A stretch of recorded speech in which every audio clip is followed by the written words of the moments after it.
facing as black CEOs. And whether we're talking about black male CEOs or black women CEOs or young black CEOs or millennial black CEOs, that the number one problem that we are facing as black CEOs is this addiction.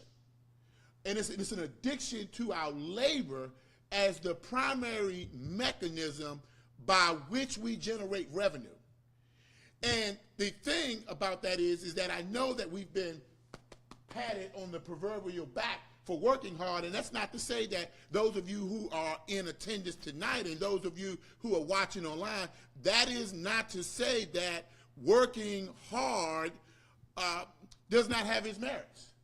But we work hard in so much as to perfect our labor.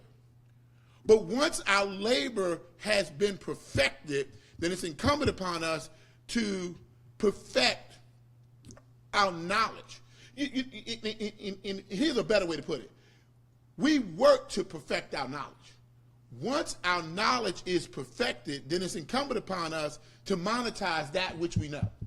And too many times we have overvalued our labor and undervalued our knowledge. That's to say that we have undervalued our intellectual capital. And so I'm filled with a room of people in Boston. I'm filled with the room of intellectual capital. I'm filled with the room of billions and billions and billions of dollars worth of intellectual capital just with the women in this room.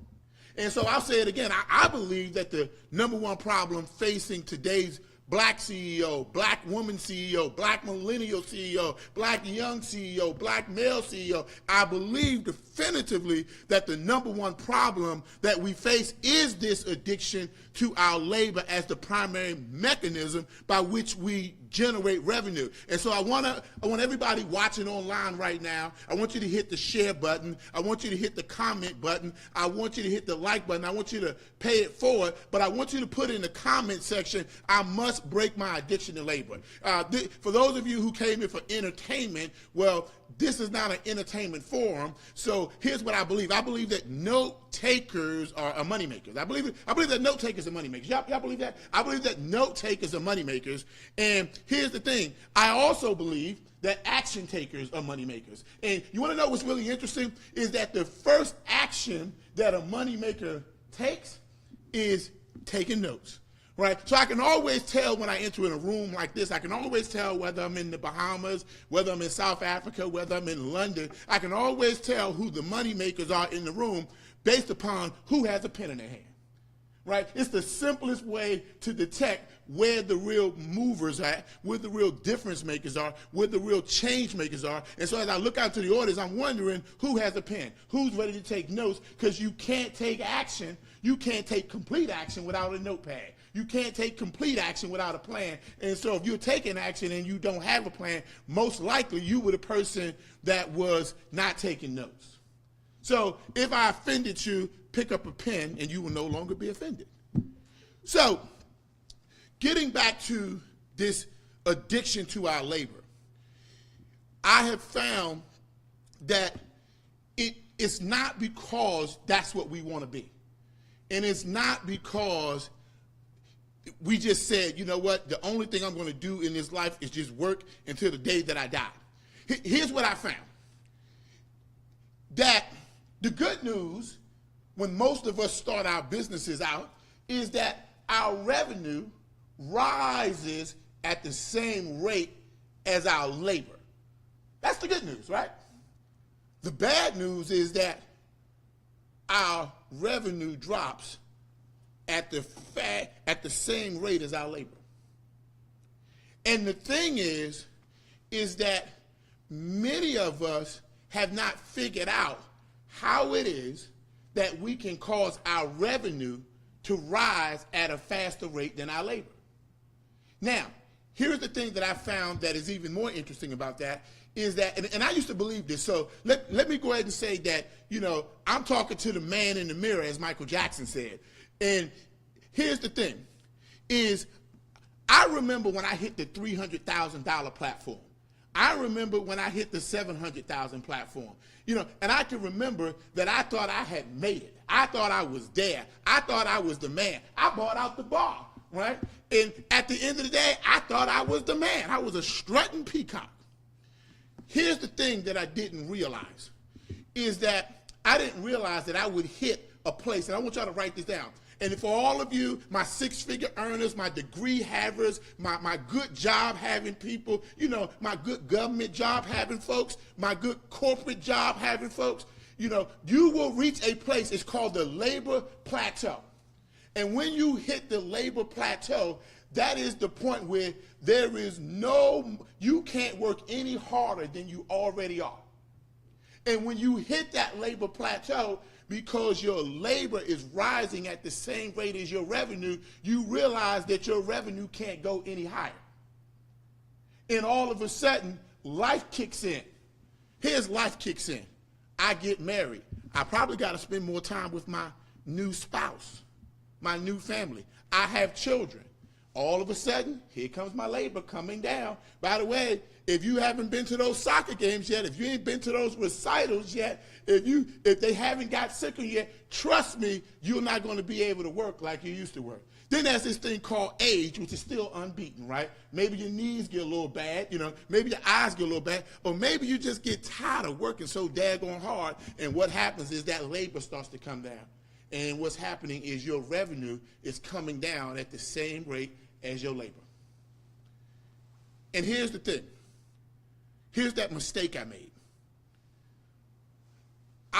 Because I was in business, I assumed that all of the monies that I made as a result of my labor, I called it revenue. Let me tell you, let me make this a mission, if I might, to everybody. I was a liar. I was lying to myself. I was lying to others, but I just didn't know it. Any monies that you create as a result of your personal labor, hear me, I want you to write this down. Any monies that you create as a result of your personal labor is income.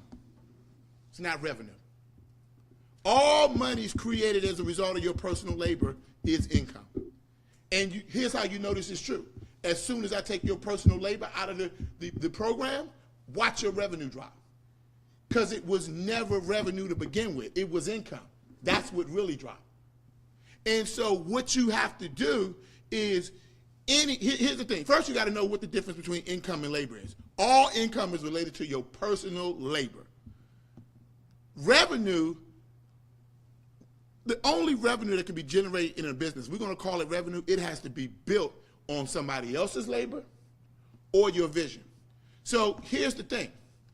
Most small businesses, when they first start out, most people who start their business, and all my small business owners, raise your hand. If you're out there in the online world, I'm a small business owner, just raise your hand, be proud of it. But if we tell ourselves the truth, what's that movie say? You can't handle the truth.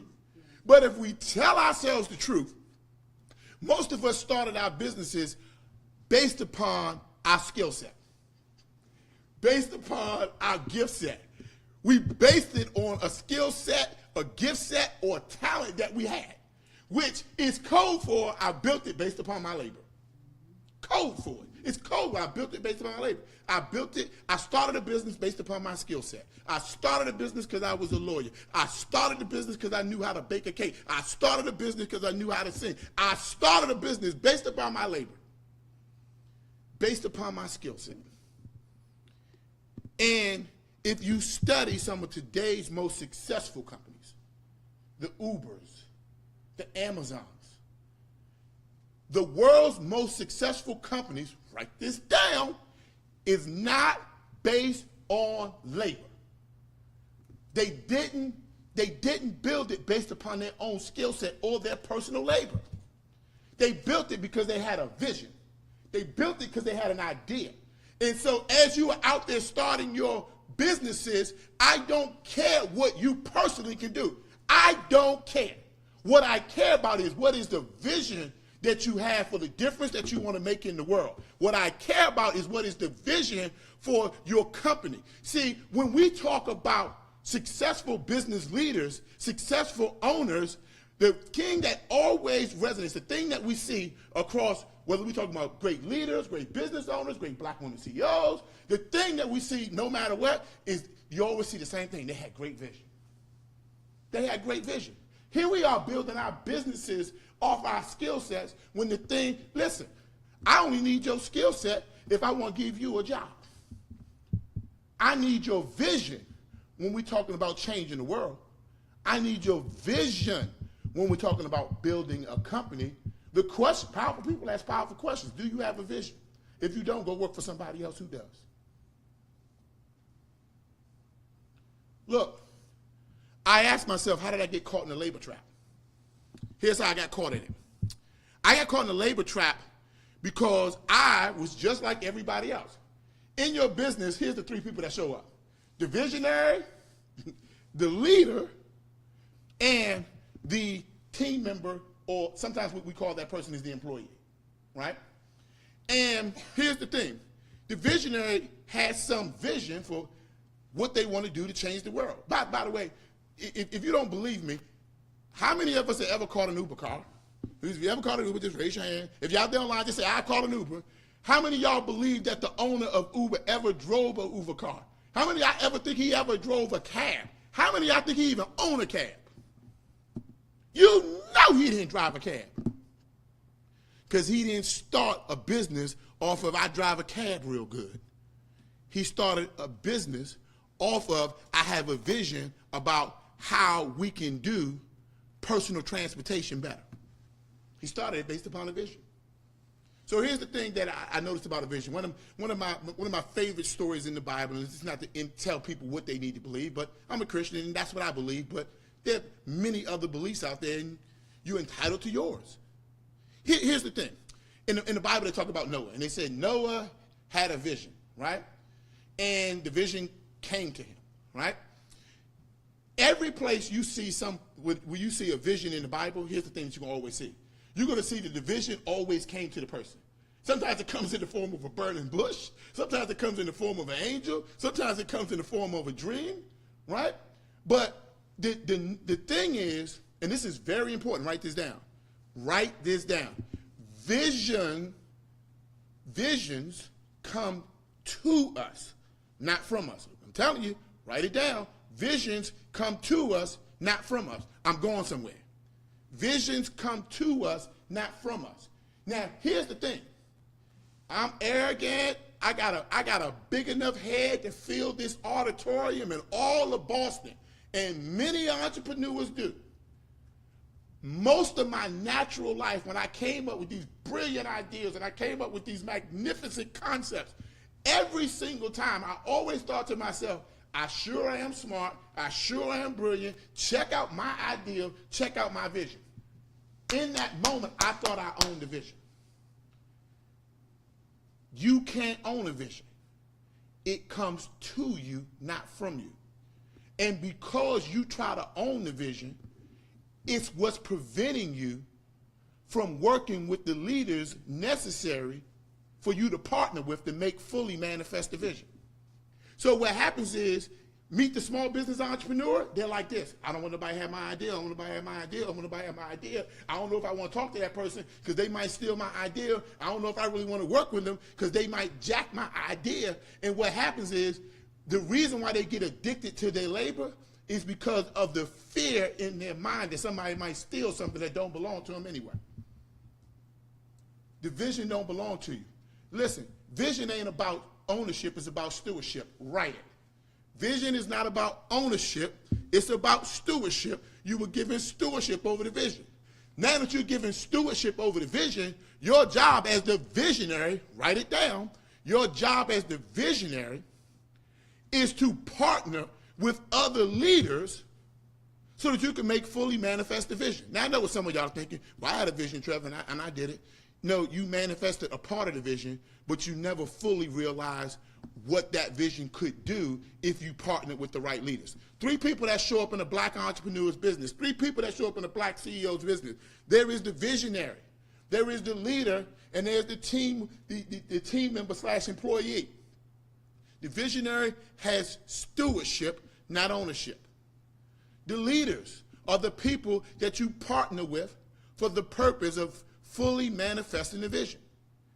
And then the team members, the employees, are the skilled labor, right, that you utilize to execute the plans that your leaders come up with. See, you got to have the vision. Your leaders got to come up with the plan, and your team members got to execute it. Some of y'all calling yourself black CEOs, but you really just workaholics masquerading as a black CEO. Number one problem facing today's black CEO is an addiction to your labor as the primary mechanism by which you generate revenue. Here's what I'll say in closing. Look, if you find that your revenue is rising at the same rate as your labor, you have a problem. But recognizing that you're having a problem and coming up with a plan to solve the problem is something entirely different. So what I want to do is I want to invite everybody, no matter where you are, to become a part of this Black CEO movement. And those of you who are watching live, and those of you who are in the audience today, and those of you who I am blessed to serve, I want you to know what Black CEO is and what it is not. Black CEO is an initiative. And it's an initiative to create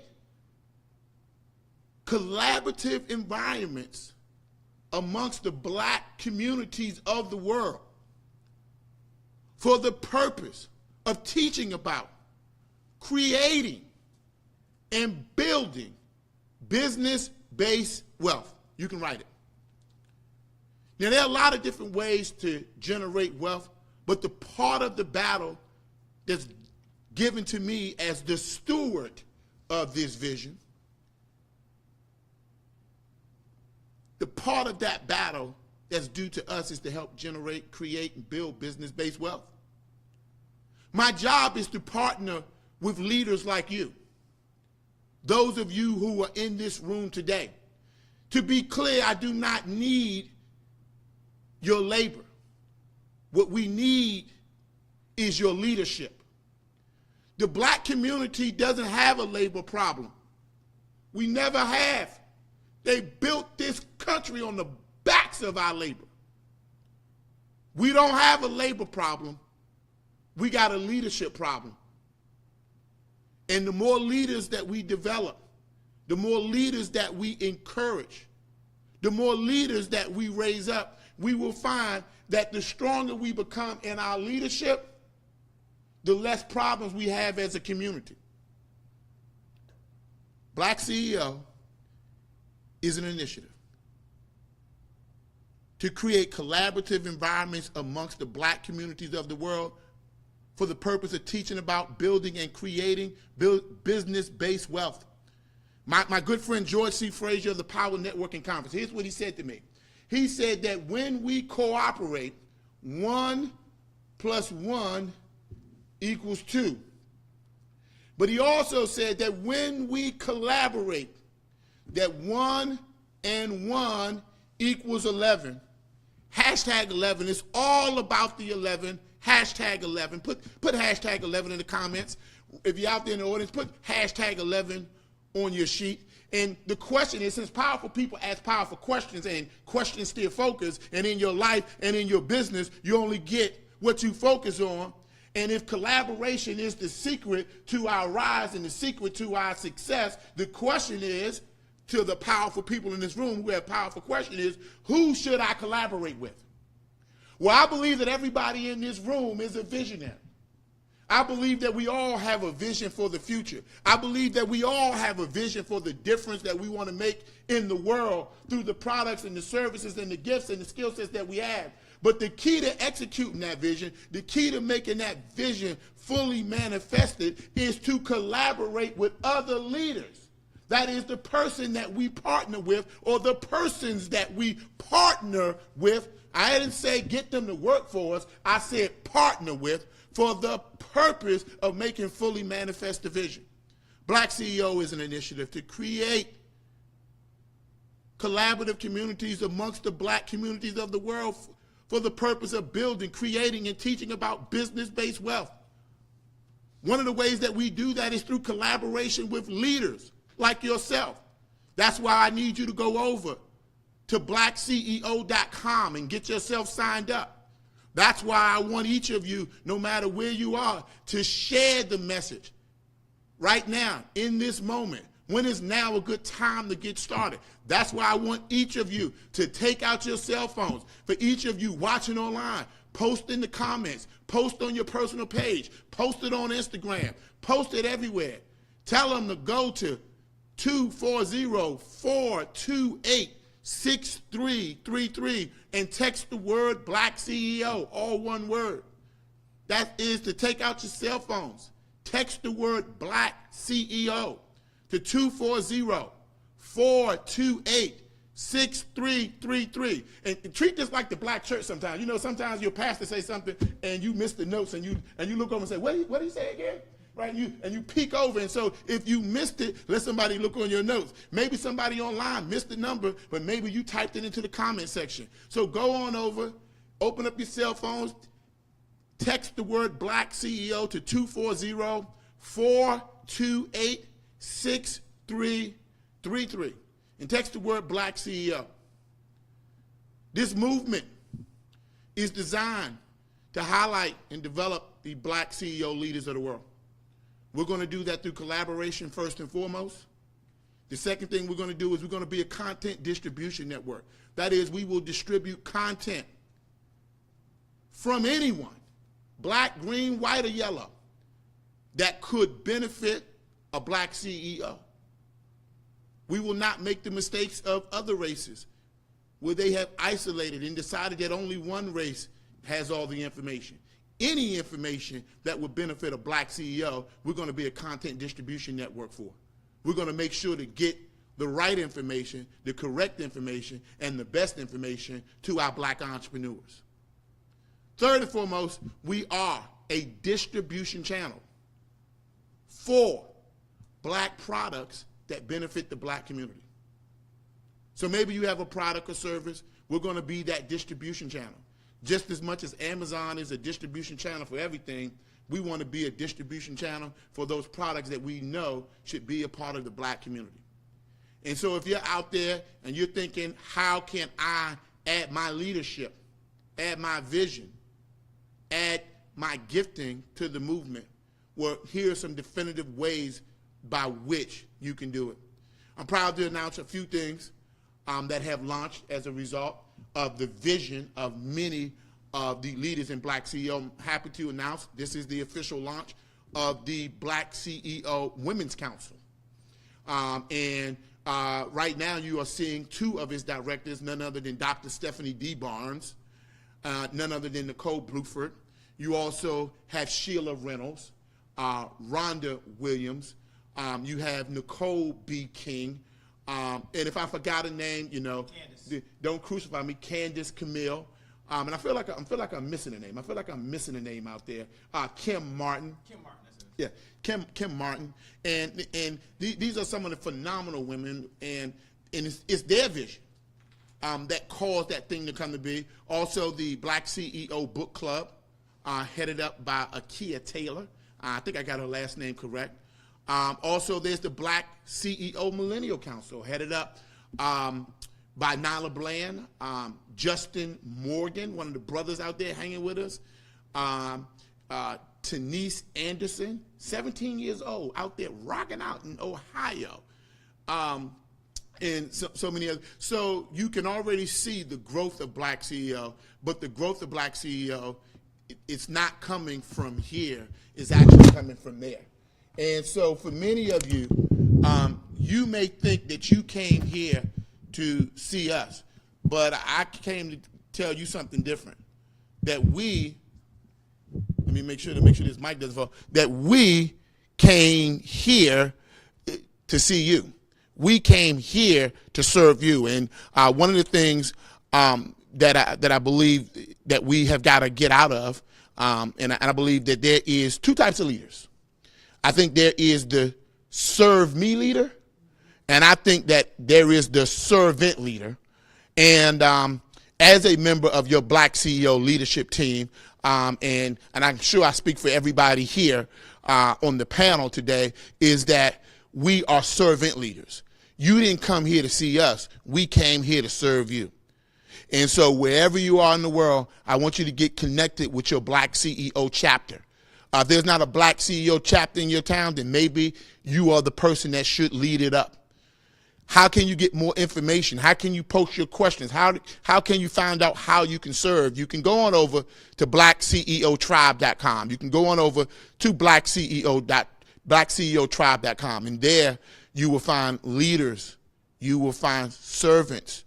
You will find that it is the #1 university for Black CEOs in the country with culturally relevant content that's there for you.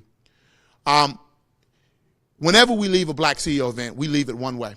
I don't care whether you're online. I don't care whether you're here in person. But we use the words Black CEO out. And here's the thing, is that Black CEO does not belong to me or belong to any of the individual people here, but it belongs to us all. It is your inheritance. And it is an inheritance that was paid for with a cost. Understand that we are the children of the slaves who would not die. And what didn't die on those slave ships was somebody's vision. And what didn't die on those slave ships was your purpose. And the fact that you're sitting here, and the fact that you're watching here, and the fact that you're sitting on this panel, that's the thing that didn't die. That's called your purpose. And the thing is, just listen. Do you hear that? That's your purpose. And it's here to make a difference in the world.